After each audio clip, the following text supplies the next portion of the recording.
Hello students. ये जो आपके साथ असाइनमेंट दी गई थी आपको, उस असाइनमेंट का क्वेश्चन 7 और क्वेश्चन 8 जो था, है ना, आई थिंक क्वेश्चन 7 और 8, ये आप लोगों ने डिमांड किया था कि सर इसका जो डाउट है वो क्लियर नहीं हो रहा। आई मीन ये डाउट है, मोस्ट ऑफ द क्लास का ये डाउट था, पूरी क्लासेस का। एंड टाइम लिमिटेशन है, लॉकडाउन पीरियड चल रहा है एंड ऑफलाइन क्लासेस नहीं हो पा रही हैं। सो यही एक सिंगल मोड है जिसके थ्रू आप लोग के सॉल्यूशंस डिस्कस किए जा सकते हैं। सो ये फर्स्ट वीडियो आपके लिए है, आपके बैच के लिए है, क्लास 9th के बैच के लिए, for the class 9th batch. 2 problems आपने बताई हैं, एक ये प्रॉब्लम है और एक प्रॉब्लम इधर लिखी हुई है मैंने। सो पहले हम इस प्रॉब्लम को ही डिस्कस कर लेते हैं, जो 7th नंबर का क्वेश्चन था हमारा, कि ये क्या है। ठीक है, तो जैसा कि इस क्वेश्चन में आप देख रहे हो, इस क्वेश्चन में जिस तरीके से लैंग्वेज है उसके हिसाब से इस क्वेश्चन में एक ट्रेन की जर्नी के बारे में बात की गई है ना। जर्नी ऑफ अ ट्रेन के बारे में डिस्कस किया गया है और हमने पहले भी कई बार आप लोगों से डिस्कस कर लिया है कि जब आप जर्नी ऑफ ट्रेन की बात करते हो तो journey of train, journey of lift, journey of car, इन सब में एक कॉमन चीज़ है। इन सब के अंदर कॉमन चीज़ क्या है कि ये सब रेस्ट की कंडीशन से स्टार्ट होते हैं। मतलब ये अपना जर्नी 3 फेजेस में करते हैं। अगर हम किसी ट्रेन के जर्नी की बात करें तो कोई भी ट्रेन, है ना, कोई भी ट्रेन हो, उसकी जर्नी 3 फेजेस में स्टार्ट होती है। कैसे? जो उसका बोर्डिंग पॉइंट है, जहाँ पर आप उस ट्रेन में बोर्डिंग करते हो, उस बोर्डिंग पॉइंट पर उसकी स्पीड 0 होती है। देन जब आप बोर्डिंग करते हो तो ट्रेन कुछ देर के लिए, फॉर सम टाइम, एक्सेलरेशन के मोड में जाती है।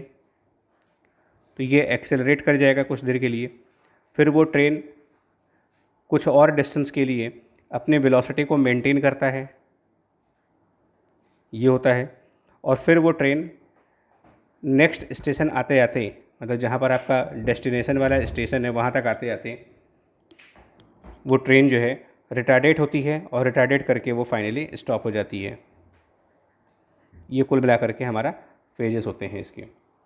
सो रिटार्डेट करती है and then train finally comes to the stop, and that is very common कि ट्रेन मोशन इस तरीके से होते हैं। हमने आपसे कहा था कि फिजिक्स में इसको 3 फेजेस में डिवाइड किया करो। फेज़ 1 इस जर्नी का वो है, there are 3 phases. Phase 1 in which the train is accelerating, the phase 2 belongs to uniform velocity and the phase 3 belongs to the retardation part.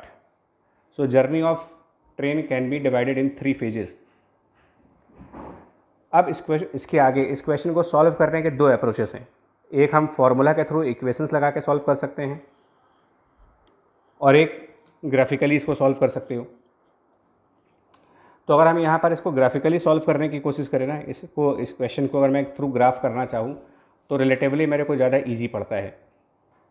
And graph in 3 phases को मिला करके अगर आप बनाते हो तो ग्राफ कुछ ऐसा होता है इसका, if something like this. Horizontal axis पर टाइम को प्लॉट करेंगे in the unit of seconds and vertical axis पर हम उसकी वेलोसिटी को प्लॉट करेंगे in the unit of metre per second. So जो फेज़ 1 है जहाँ पर वो 0 स्पीड से एक्सेलरेट करेगा, graph for that phase straight line होगा जहाँ पर इसकी वेलोसिटी बढ़ेगी। यूनिफॉर्म एक्सेलरेशन है, इस वजह से स्ट्रेट लाइन बनेगा।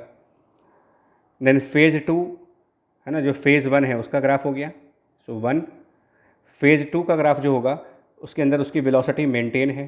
सो this is the graph for the phase 2 and the phase 3 जहाँ पर उसकी वेलोसिटी रिड्यूस हो जाती है एंड वापस वो स्टॉप कर जाता है। So this is our phase 3। 3 phases हैं इसके। फेज़ 1 में जो वेलोसिटी इसकी आई यहाँ पर, मतलब फेज़ 1 में जहाँ तक उसकी वेलोसिटी बढ़ी है, लेट से यहाँ पर इसकी वैल्यू ये वी एफ है, F for the full speed. That means train अपनी फुल स्पीड एक्वायर करती है, तो जितनी भी उसकी फुल स्पीड होगी उसको हम वी फुल स्पीड कह रहे हैं, V F at the full speed of train. That mean उससे ज़्यादा ट्रेन उससे ज़्यादा फास्ट चल नहीं सकता वो। अब इस क्वेश्चन में अगर हम और फर्दर इन्वेस्टिगेट करें और क्वेश्चन की लैंग्वेज को पढ़ें, ठीक है ना, तो इसके अंदर देखो क्या लिखा हुआ है। इस क्वेश्चन में जो लैंग्वेज लिखी हुई है यहाँ पर, during the first quarter of journey, first quarter of journey, यहाँ पर एक और कंसेप्ट है। लेट्स से जो हमारा फेज़ 1 है, लेट्स से जो फेज़ 1 है वो हमें t1 सेकंड्स में पूरा होता है, फेज़ 2 t2 सेकंड्स में पूरा होता है और फेज़ 3 t3 सेकंड्स में होता है। तो इसको ग्राफ पर क्या मानेंगे, that duration of phase 1 is t1, duration of phase 2 is t2 and the duration of phase 3 is t3. t1, t2, t3, these are the durations of the phase 1, phase 2 and phase 3.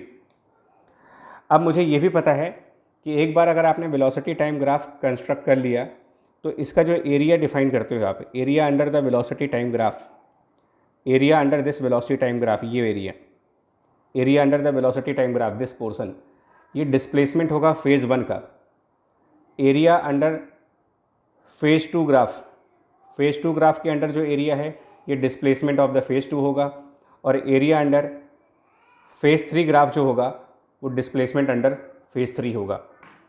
तो अगर आप area का concept लगाते हो, area concept, तो जो मेरा phase 1 का ग्राफ है ये वाला एरिया, क्योंकि ये एक ट्रायंगुलर फिगर है तो area of graph corresponding two phase 1, यानी कि इस ग्राफ की बात करेंगे, area of graph corresponding two phase 1 is half its base t1 and the height v full speed. Area of graph under phase 2 जो rectangle है वो एरिया बन जाएगा vf into t2 and area of the graph under phase 3 half vf t3. सो इतना distance हमने phase 1 में cover किया है, ये डिस्टेंस हमने फेज़ 2 में कवर किया है और ये डिस्टेंस हमने फेज़ 3 में कवर किया है। अब उस क्वेश्चन में लिखा है यहाँ पर, जहाँ पर रीड अप करना है आपको, इस क्वेश्चन में ये लिखा हुआ है फर्स्ट क्वार्टर आप एक्सेलरेट कर रहे हो, लास्ट क्वार्टर यहाँ लिखा हुआ है लास्ट क्वार्टर में आप रिटार्डेट कर रहे हो, ठीक है, और मिडिल हाफ ये कुछ ऐसा लिखा है।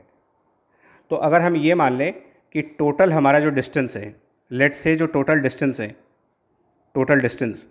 वो हमने मान लिया x है टोटल डिस्टेंस, तो फेज़ 1 के अंदर हम इसका क्वार्टर डिस्टेंस कवर कर रहे हैं, यानी कि हम x/4 डिस्टेंस कवर कर रहे हैं क्वेश्चन के हिसाब से। लास्ट फेज़ में भी आप क्वार्टर डिस्टेंस कवर कर रहे हो और मिडिल फेज़ में आप उसका हाफ डिस्टेंस कवर कर रहे हो। ये क्वेश्चन की लैंग्वेज को केयरफुली रीड करना पड़ेगा आपको। तो इससे मुझे t1 की वैल्यू मिल जाएगी, t2 की वैल्यू मिल जाएगी और t3 की वैल्यू मिल जाएगी। और क्या मिलेगा, तो t1 की वैल्यू मिलेगी इस इक्वेशन को सॉल्व करके, इस पहली इक्वेशन को सॉल्व करके t1 की वैल्यू मिलेगी x divided by 2 times v of full speed. t2 मिल जाएगा सेकंड इक्वेशन से x divided by 2 times v of full speed, and t3 from the third equation मिल जाएगा x divided by 2 of full speed. अब जब t1, t2, t3 तीनों आ गए हमारे, t1 भी आ गया, t2 भी आ गया और t3 भी आ गया, राइट, तीनों आ गए। तो इन तीनों के बाद अब आप जब एवरेज स्पीड निकालोगे, रिमेंबर एवरेज स्पीड, तो एवरेज स्पीड निकालने के लिए आप फॉर्मूला यूज़ करते हो total distance and divided by total time. So total distance इस पूरी प्रॉब्लम के अंदर देखा जाए तो वो x माना गया था, and divided by total time में x upon 2 times of v full plus x by 2 times of vf plus x by 2 times of vf। इसको थोड़ा सा मैथमेटिकली अगर आप सिंप्लीफाई कर लेते हो, है ना, मैथमेटिकली अगर इस पूरी एक्सप्रेशन को सिंप्लीफाई कर लिया जाए तो ये पूरी चीज़ कैलकुलेट होकर के जो बन जाएगी, है ना, वो ध्यान दीजिएगा, it is 2/3 times of v full, यानी कि जो एवरेज स्पीड है वो 2/3 ऑफ फुल स्पीड है, 2/3 ऑफ फुल स्पीड। और यही आपका क्वेश्चन है, find the ratio of average speed to the full speed. तो जब आप इसका रेशियो फाइंड करना जाओगे कि what is the ratio of v average to the full speed, तो ये रेशियो क्वेश्चन के हिसाब से है 2:3। ठीक है बच्चा, सो ये इस क्वेश्चन का सल्यूशन है। और एक और डाउट है, वो भी सॉल्व करता हूँ इन द नेक्स्ट वीडियो।